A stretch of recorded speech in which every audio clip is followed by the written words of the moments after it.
Target है UP judiciary 2026। देर मत कीजिएगा क्योंकि वैकेंसीज इस वर्ष आपकी आ जाएंगी। ध्यान रखिएगा, महीना तो मैं आप लोग को डिटरमाइन नहीं कर रही हूँ, बट आपकी 26 वैकेंसीज आपको देखने के लिए मिलेंगी। आपकी किसकी? यूपी जुडिशरी की। आज मैं यहाँ पर देखिए, जो जूरिस्प्रूडेंस है, विधि शास्त्र, वो जो आता है आप लोगों को, वो 10 नंबर का आता है, क्योंकि जो हमारा प्री होता है यूपी जुडिशरी का, उसमें मोस्टली 10 सब्जेक्ट आते हैं आपके जीएस लॉ के अंदर। और ये सब्जेक्ट आपके कैसे होते हैं देखिए, इनमें आपका जो हमारा होता है, मैं आपको थोड़ा सा यहाँ पर क्राइटेरिया समझा दूँ। 150 क्वेश्चन आपके आएंगे लॉ में, 150 लॉ में क्वेश्चन आएंगे। एक क्वेश्चन जो है 2 नंबर का रहता है। इस प्रकार से आपका कितने का हो जाएगा? 300 का। आपका जो जीएस का पेपर है उसमें भी 150 क्वेश्चन आएंगे। एक क्वेश्चन 1 नंबर का रहता है, वो हो जाएगा आपका 150 का। तो इस प्रकार से ये आपका हो जाएगा 450 का। तो ये पूरा का पूरा यहाँ पर रहता है, यानी कि लॉ में भी 150 क्वेश्चन है, जीएस में भी 150 क्वेश्चन है, 300 क्वेश्चन हो गए। लेकिन लॉ का जो एक क्वेश्चन है वो 2 नंबर का, तो 300 नंबर का लॉ और 150 नंबर का आपका जीएस, 450 का हो गया, 450 का। यहीं से आपकी मेरिट बनती है। इस बार अगर मैं बात करूं, आप लोग कोशिश कीजिए, क्योंकि आप लोग कम से कम अपना जो टारगेट लेके चले ना, वो 300 पार ही लेके चलें भाई।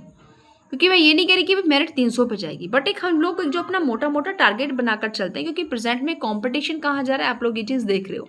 और अगर आप लोग अभी से तैयारी करोगे, जब भी आप लोग कुछ कर पाओगे। यहाँ से ये शुरुआत करते हैं, और हम कोई भी तैयारी देखिए अगर करते हैं, सबसे पहले हमको थ्योरिकल ही पढ़ना पड़ता है।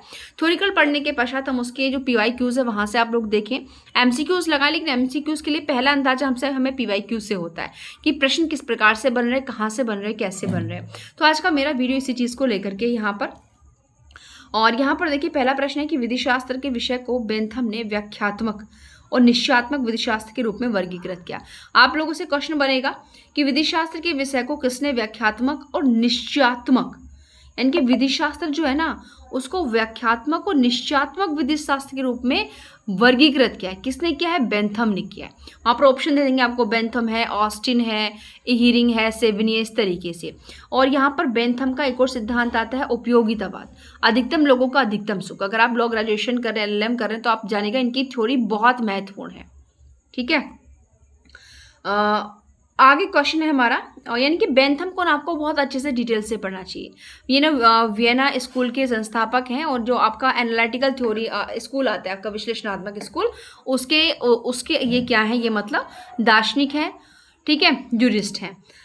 अब दूसरे आते हैं जूलियस स्टोन। इनका नाम आपने बहुत सुना होगा और इनकी बुक भी बहुत ज़्यादा आती है। इन्होंने विधि शास्त्र को डिफाइन किया है अधिवक्ताओं की बहिर्मुखता के रूप में।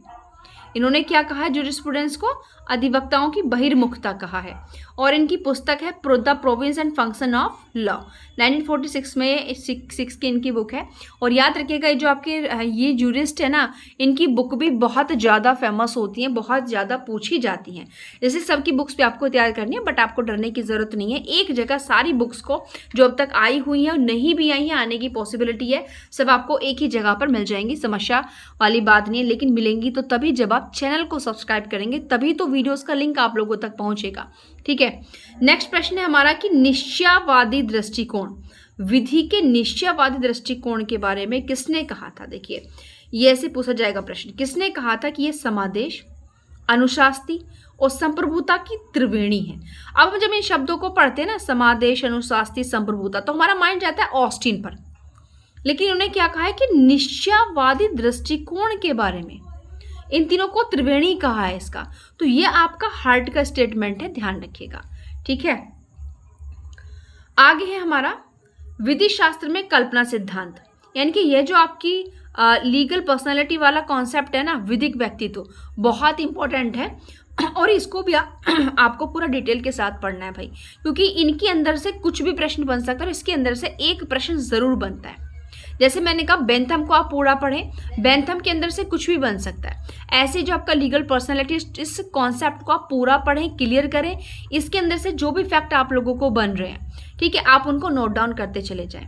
ठीक है, आगे यहाँ पर कुछ थ्योरी से, जैसे एक बार पूछा गया था कि विधि शास्त्र में जो कल्पना का सिद्धांत है, फिक्शन थ्योरी है, वो किससे संबंधित है। तो यहाँ पर किससे संबंधित है आपका पूछ लेंगे, लीगल पर्सनैलिटी से, राइट्स से, ठीक है, ड्यूटी से, इस प्रकार से। तो ये किससे आपका लीगल पर्सनैलिटी से। इसके अलावा और ये शेवनी का ध्यान रखिएगा, ये भी प्रश्न पूछा जाता है कि ये थ्योरी किसकी है, तो फिक्शन थ्योरी शेवनी की है। एक से अधिक राइटर्स भी इनसे जुड़े हुए हैं, ध्यान रखिएगा, बट यहाँ पर जो मेन जूरिस्ट है वो मैंने यहाँ पर शामिल किया है। ठीक, कभी आप कहें कि भाई इनके तो और भी हैं, बट यहाँ पर ये कौन है, मेन है। एक आपकी कंसेशन थ्योरी है, रियायत सिद्धांत, जो शेवनी की है, याद रखिएगा ये भी। और आपका फिर है आपका हित सिद्धांत, इंटरेस्ट थ्योरी, जो कि आपकी जो हीरिंग की है, और ब्रैकेट थ्योरी भी आपकी हीरिंग की है। ये बात आप ध्यान रखें, ठीक है। तो यहाँ पर आप सिंपल ये याद रखें कि आपको जो लीगल पर्सनैलिटी जूरिस्प्रूडेंस में आता है वो आपको पूरा बेहतरीन तरीके से पूरा का पूरा कॉन्सेप्ट क्लियर होना चाहिए। क्योंकि अगर एक बार प्रश्न यहाँ से बनाए कि आपका फिक्शन थ्योरी किससे संबंधित है कॉन्सेप्ट, तो हो सकता है अगली बार आपका इंटरेस्ट से, कंसेशन से, कोष्टक से, इनका कॉन्सेप्ट, इनका पर्पस क्या है, उससे भी आपसे प्रश्न जो है पूछा जा सकता है। उसके अलावा ये जो यथार्थवादी सिद्धांत है, यह भी आपका इसी की थ्योरी लीगल पर्सनैलिटी की और इसके गियर के हैं, ठीक है। इसके जूरिस्ट कौन है, गियर के। तो ये आप ना लिखते जाइए, जितनी भी चीज़ें मैंने बताई है चिंता करने की ज़रूरत नहीं है, वो खुद हम आपको देंगे। बट यहाँ पर सबसे बड़ी बात ये कि अगर आप लोग चैनल को सब्सक्राइब करें, वीडियोस को शेयर करें, लाइक कमेंट करें, तभी हम लोग का प्रोत्साहन बढ़ता है, ताकि हम आपके लिए और भी इस प्रकार की अच्छी वीडियोस लेकर आएँ। नेक्स्ट क्वेश्चन है हमारा यह है कि यहाँ पर कुछ जुड़ा, यहाँ पर आपकी दिख रहा है कि संपत्ति की संकल्पना, यह जो आपको थ्योरी, ऐसे प्रश्न पूछा जाएगा। जैसे यहाँ पर दे दिया कि संपत्ति की संकल्पना से कौन सी थ्योरी संबंधित नहीं है, तो यहाँ पर आपका यथार्थवादी दे दिया, 3 ये दे दिया। अब आपसे पूछा कि नहीं है, तो नहीं में कौन सा नहीं था, यथार्थवादी, क्योंकि किसका है, लीगल पर्सनैलिटी का। लेकिन आपको कब पता चलेगा, जब आपने लीगल पर्सनैलिटी भी पूरा का पूरा पढ़ रखा है। फिर आपका प्रॉपर्टी की संकल्पना, तो जो नैसर्गिक विधि का सिद्धांत है, श्रम सिद्धांत है, या मनोवैज्ञानिक सिद्धांत है, ये सारे किससे संबंधित है, संपत्ति की संकल्पना से संबंधित, ठीक है। उसके अलावा आगे आते हैं, अभी ज़्यादा प्रश्न आज लेकर नहीं आएंगे, आज कुछ ही प्रश्न आपके लिए हम यहाँ पर लेकर आए हैं, क्योंकि अभी हम केवल सर्च कर रहे हैं कि कहाँ क्या क्या प्रश्न जुडिश से पूछा गया है। उसके बाद जिस भी पोर्शन से प्रश्न पूछा जा रहा है ना, उसको पूरा डिटेल एनालिटिकल करके उसके वन लाइनर कॉन्सेप्ट वो बेहतरीन तरीके से आपके लिए हम लेकर आएंगे। लेकिन फिर वही बात रिपीट कर रही हूँ तीसरी बार की, यह चीज़ें आप तक तभी पहुँचेंगी जब आप चैनल को सब्सक्राइब कर लेंगे, वीडियो को प्लीज़ आप लोग शेयर करेंगे, क्योंकि बहुत अच्छी चीज़ें हैं आप लोगों के लिए। देखिए नेक्स्ट है हमारा, संत ऑगस्टाइन ने अंधकार युग में नैसर्गिक विधि को एक नया निर्वचन दिया। तो आपसे पूछा जाएगा कि अंधकार युग में जो नैसर्गिक विधि है उसको एक नया निर्वचन है, इनकी उसकी एक नई व्याख्या किसने की, तो संत ऑगस्टाइन ने की। इसमें आपसे कोई भी पूछ लेंगे, ऑस्टिन कह देंगे आपको, सेवेनी पूछ लेंगे आपको, हॉलैंड पूछ लेंगे, इस प्रकार से हेनरी मैन पूछ लेंगे, तो इस प्रकार से आपसे पूछा जाएगा। नेक्स्ट है ड्यूगिट। अब आप लोग मुझे ना कमेंट बॉक्स में बताएंगे कि ड्यूगिट जो थे कौन से स्कूल से संबंधित थे। ड्यूगिट ने अधिकार की अवधारणा को अनैतिक, और एक बात याद रखें, ये जो सारे जूरिस्ट है ना, इन्होंने जूरिस्प्रूडेंस को भी डिफाइन किया है, राइट्स को भी डिफाइन किया है, ड्यूटीज को भी किया है, पोजेशन को भी किया है, ऑनरशिप को भी किया है। अब आप लोगों का मैं ना याद करने का तरीका बताऊं कि जिस भी राइटर ने जिस भी चीज़ को डिफाइन किया ना, उसकी चीज़ों को आप एक जगह कलेक्ट कर लें। जैसे सामंड है, मानो सामंड ने जूरिस्प्रूडेंस को क्या कहा है, उन्होंने पोजेशन को क्या कहा है, उन्होंने अधिकार को क्या कहा, उन्होंने ऑनरशिप को क्या कहा। उनकी ना सारी टॉपिक्स की डेफिनेशन एक जगह इंक्लूड कर लेंगे तो हमको हमारे माइंड में ना वो फिक्स हो जाएंगे, उनको भूलेंगे नहीं। यहाँ पर ये कि ड्यूगिट ने अधिकार की अवधारणा को अनैतिक, इमोरल और समाज के हित के विरुद्ध अस्वीकार कर दिया। मतलब ड्यूगिट का कहने का मतलब है कि जो राइट है ना, वो ना तो इमोरल है ना ही समाज के हित के विरुद्ध है, ये इनके कहने का मतलब है। अब सेवेनी हम लोग जानते हैं हिस्टोरिकल स्कूल से संबंधित है, और सबसे ज़्यादा नाम अगर हिस्टोरिकल स्कूल में किसी का लिया जाता है तो सेवेनी और हेनरी मैन है। अब इन्होंने कुछ बातें कही, इनको कहने का मतलब है कि विधान के पूर्व रूढ़ि का स्थान है, यानी कि जो लेजिस्लेशन है ना, उससे पहले रूढ़ियाँ आती हैं। क्योंकि हिस्टोरिकल स्कूल के जूरिस्टों का कहना है कि जो आज आप लॉ पढ़ रहे हो ना, इसकी उत्पत्ति इतिहास से हुई है, रूढ़ियों से हुई है, रीति रिवाजों परंपराओं से हुई है। यानी कि समाज का अस्तित्व जो था वो आपके राज्य से पहले था, और समाज में पहले क्या चलिए, अब राज्य नहीं था तो कानून भी नहीं था, क्योंकि कानून किसने बनाया, राज्य ने। तो राज्य से पहले समाज की अवधारणा, और समाज में लोग किसके अनुसरण से बंधे हुए थे, रूढ़ियों से, परंपराओं से, अपने रीति रिवाजों से बंधे हुए थे। तो अगर आप किसी चीज़ से बाउंडेड हो, कोई चीज़ आपको कंट्रोल अगर करते, तो वो कौन है, वो कानून है, वो नियम है, वो विधि है। तो यहाँ पर ये लोग किसको स्थान दे रहे हैं, रूढ़ी को। रूढ़िगत व्यवहार के अनुकूल विधायन होना चाहिए। दूसरे इनके स्टेटमेंट क्या था कि जो विधायन है ना वो जो रूढ़िगत व्यवहार होते हैं उनके अनुकूल बना हो भाई, यानी कि अब राज्य का जन्म हो गया, अब राज्य कानून बना रहा है, तो अब जो कानून बना रहा है ना उससे जो रूढ़ी है उनके अनुकूल होना चाहिए, उनके अपोजिट मत जाओ आप। दूसरा, रूढ़ी विधान से वरीय, यानी कि रूढ़ी जो है किससे, विधान से क्या है, सर्वोच्च है। तो ये स्टेटमेंट यहाँ पर अब आप लोग समझ गए कि हमको जो हिस्टोरिकल स्कूल पे पढ़ना है उसमें हमको सेवनी ज़रूर पढ़ना है, सेवनी के सारे स्टेटमेंट हमको पढ़ने हैं।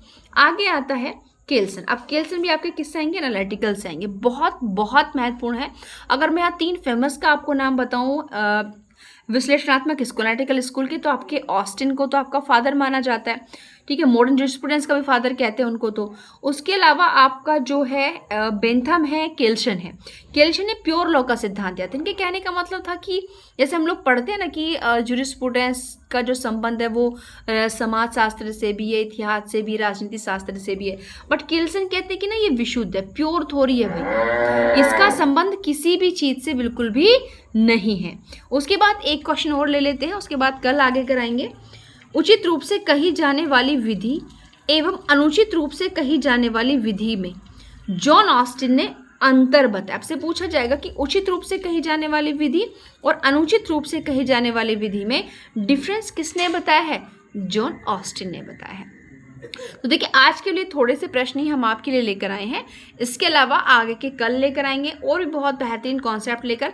पहले प्रीवियस ईयर का मैं सारा कराऊंगी कि जितना अब तक आपसे पूछा गया है यूपी में या अदर स्टेट के अंदर भी, वो सारा कॉन्सेप्ट क्लियर कराएंगे। उसके बाद हम एनालिटिकल करेंगे कि किस पोर्शन से ज़्यादा क्वेश्चन पुटअप हुए, किस प्रकार के पुटअप हुए हैं, फिर उसी स्कूल से या फिर आपके राइट्स वाले कॉन्सेप्ट से लीगल आपका जो थ्योरी है, यानी कि आपका लीगल पर्सनैलिटी है, ऑनरशिप है, पोजीशन है, सबसे आपका टू द पॉइंट पूरा का पूरा नोट्स आपको हम बना कर देंगे। और यहाँ पर देखिए थोड़ा सा आप लोग को पीछे डिस्टर्बेंस हो रहा होगा, क्योंकि मैं बता दूं कि मेरा थोड़ा ये ग्रामीण एरिया है तो थोड़ा खुला हुआ सा माहौल है, इसलिए हो सकता है आपको पीछे पशु की भी आवाज़ सुनाई दे, तो उसके लिए सॉरी। और यहाँ पर मैं एक बात आप लोगों से कहना चाहूँगी कि अगर आप लोगों ने अभी तक भी बिहार एपीओ मुख्य परीक्षा का बैच ज्वाइन नहीं किया तो प्लीज़ आप लोग ये गलती ना करें, जितनी जल्दी हो सके आप लोग बैच ज्वाइन करें, ताकि इस बार अगर यूपी एपी मुख्य परीक्षा में आपसे कोई गलती हुई है तो वो बिहार एपी मुख्य परीक्षा में आपसे सुधर जाए। तो बिना देर किए आज ही बैच ज्वाइन कीजिए। थैंक यू, मिलते हैं नेक्स्ट वीडियो में।